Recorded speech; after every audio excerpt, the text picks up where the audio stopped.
अस्सलाम वालेकुम, क्या हाल है आप सब लोगों का। उम्मीद करती हूँ सब खैरियत के साथ होंगे, खुश रहें, आबाद रहें। अच्छा जी, आज मैं बना रही हूँ बीफ पुलाव। तो सबसे पहले मैंने क्या किया है कि 500 ग्राम मैंने बीफ लिया है यहाँ पे, ठीक है। और यहाँ पे मैंने 1.5 गिलास चावल लिए हैं, जिनको मैंने पहले ही धो के अच्छी तरह भगो के रख दी हैं। और अभी इसके बाद मैं बीफ को गलाने के लिए कुकर में रखूँगी। तो उसके लिए और इसके अलावा हमें मसाला बनाने के लिए क्या ज़रूरत पड़ेगी। मैंने प्याज लिए हैं, ठीक है, 2 मीडियम साइज़ के, जिनको मैंने इस तरह बारीक चॉप कर लिया है। टमाटर एक अदद लिया है, इसको बारीक चॉप कर लिया है। अदरक लहसुन का पेस्ट मैंने यहाँ पे बना लिया चॉप करके। आधा मेरे पास कप ऑयल है, कुकिंग ऑयल यूज़ करूँगी यहाँ पे। और यहाँ पे मेरे पास नमक है 1 टेबल स्पून।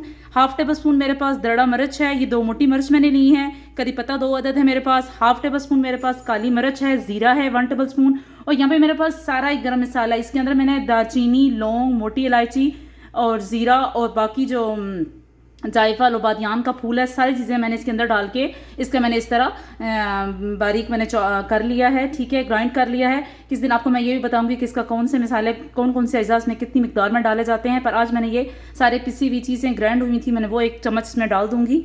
तो सबसे पहले हम क्या करते हैं कि जो मेरे पास बीफ है इसको मैं गलाने के लिए कुकर में रखती हूँ कम से कम 8 से 10 मिनट के लिए, और उसके बाद उसका चावल का मसाला बनाना स्टार्ट करते हैं। तो सबसे पहले मैंने क्या किया है कि हाँ, मेरे पास जो मटन बीफ था 500 ग्राम, ठीक है, इसको मैं अब अच्छी तरह धो लूँगी। और यहाँ मेरे पास कुकर है, ठीक है, और कुकर के अंदर मैं डालती हूँ और मैं सिंपल नमक इसमें डाल के इसको बॉईल करूँगी, क्योंकि मैंने ऑलरेडी यहाँ पे गरम मसाला मैंने खड़े जो थे उनको ग्राइंड कर लिया था और वो मैं चावलों के अंदर ही ऐड करूँगी। तो इसलिए मैं इसके अंदर सिर्फ और सिर्फ नमक डालूंगी और गोश्त डाल के कम से कम 8 से 10 मिनट के लिए इसको हम वेट लगा देंगे। तो मैंने प्याज डाल दी है पैन के अंदर। अब मैं इसके अंदर हाफ जो मेरे पास था कुकिंग ऑयल वो मैं अंदर इसके अंदर ऐड कर दूँगी।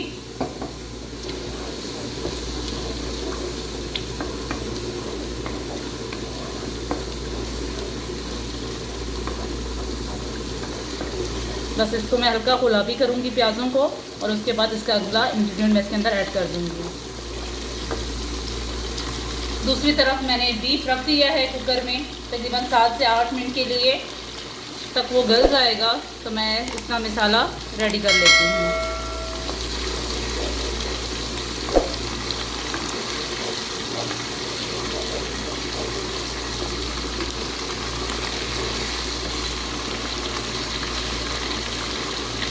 करी पत्ता है वो मैं इसके अंदर ऐड कर दूंगी।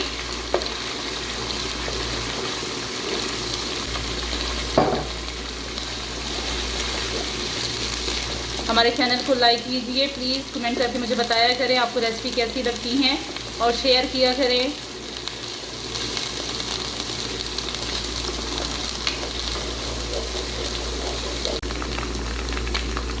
अदरक लहसुन जो है वो अपना कलर छोड़ रहे हैं, ठीक है ना, खुशबू आना स्टार्ट हो गई है। तो इस वक्त मैं क्या करूँगी, जो मेरे मसाले हैं, दालचीनी, ये सब चीज़ें इसके अंदर मैं ऐड कर दूँगी। नमक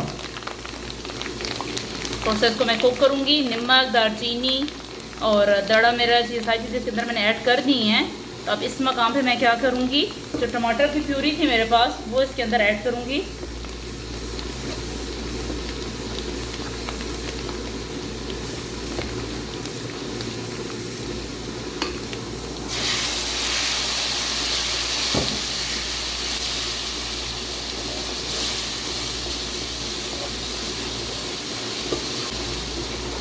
बस हम स्लो आंच पे तकरीबन 3 से 4 मिनट इसको रख देंगे।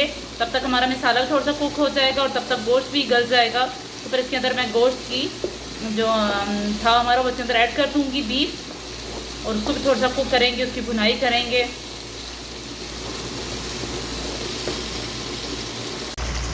गोश्त इसके अंदर मैंने ऐड कर दिया है। अब गोश्त इस तरीके से मैं फ्राई करूँगी 3 से 4 मिनट।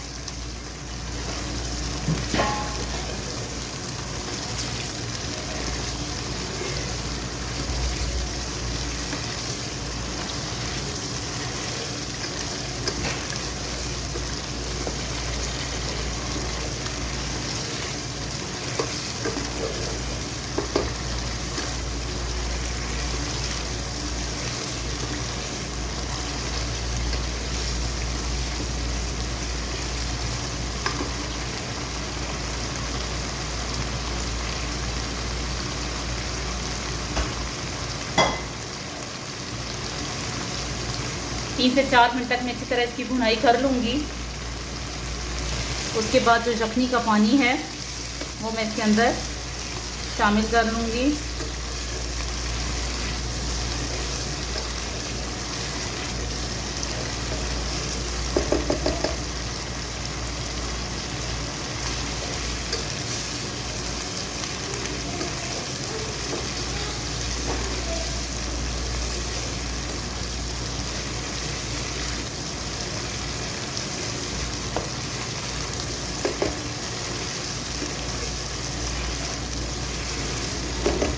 2 से 3 मिनट के लिए मैं इसको स्लो आंच पे छोड़ दूँगी, ठीक है, दम दे के। और उसके बाद इसके अंदर हम फिर पानी शामिल करते हैं। जो यखनी गोश्त की यखनी थी वही शामिल करेंगे इसके अंदर।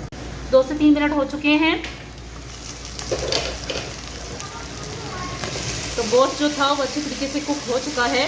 अब इस पॉइंट में क्या करूँगी, जो यखनी थी मेरे पास वो इसके अंदर ऐड करेंगे।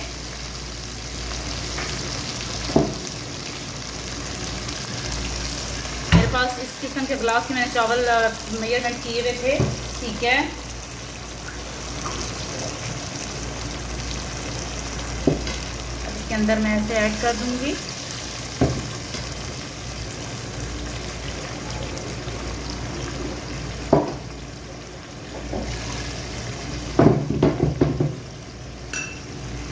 अब इसके हम उबाल आने का इंतज़ार करेंगे। अब उबाल आ चुका है। अब इस पॉइंट में क्या करूँगी, जो चावल मेरे पास भिगोए हुए थे वो मैं इसके अंदर ऐड कर दूँगी।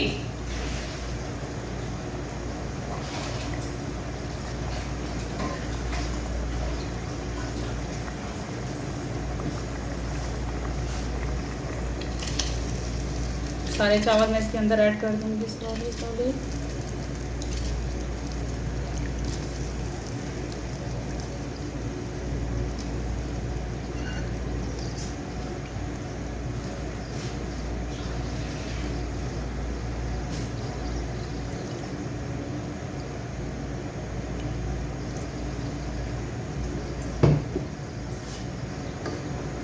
अभी तेज़ ही आंच है इसकी।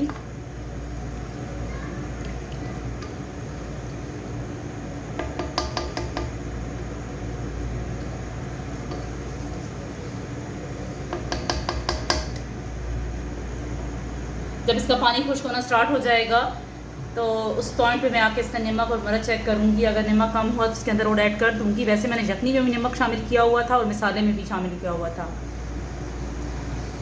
और गरम मसाला मैं पहले ही ऐड कर चुकी हूँ।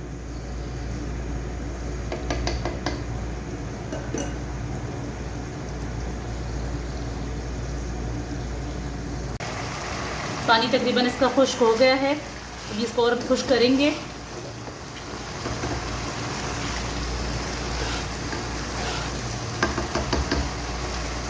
नमक मुझे कम लगा तो थोड़ा सा नमक मैंने ऐड किया है, हाफ टेबल स्पून। बाकी आपके भी टेस्ट पे है कि अगर आप तेज़ नमक खाते हैं तो ज़्यादा ऐड कर लीजिएगा, और अगर मिर्चें भी इस तरह अगर तेज़ खाते हैं तो वो भी इसके अंदर ज़्यादा ऐड कर सकते हैं। सारा कुछ आपके टेस्ट पे है। बस हम इसके पानी का खुश्क होने का इंतज़ार करेंगे और उसके बाद इसको दम लगा देंगे तकरीबन 10 से 15 मिनट के लिए।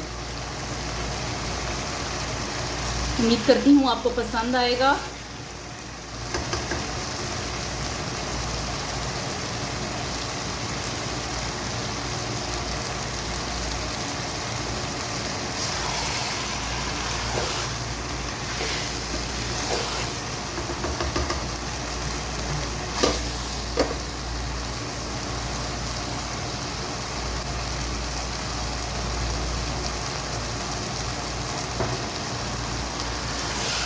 बस हम थोड़ी सी देर के बाद इसको तकरीबन दम पे छोड़ देंगे।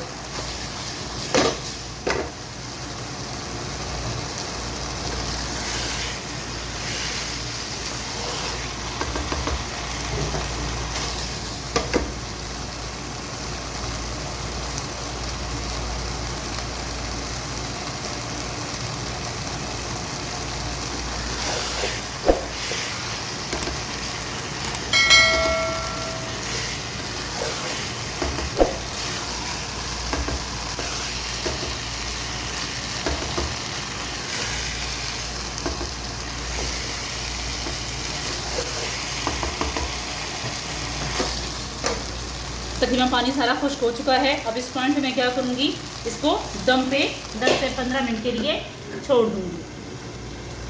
आँच हमने इसकी बिल्कुल स्लो कर देनी है। मिलते हैं 10 से 15 मिनट के बाद। 10 मिनट हो चुके हैं, दम माशाल्लाह इसका हो चुका है। आप देख सकते हैं चावल कितने अच्छे बने हैं, खिले खिले। अब सारे मैं इसके अंदर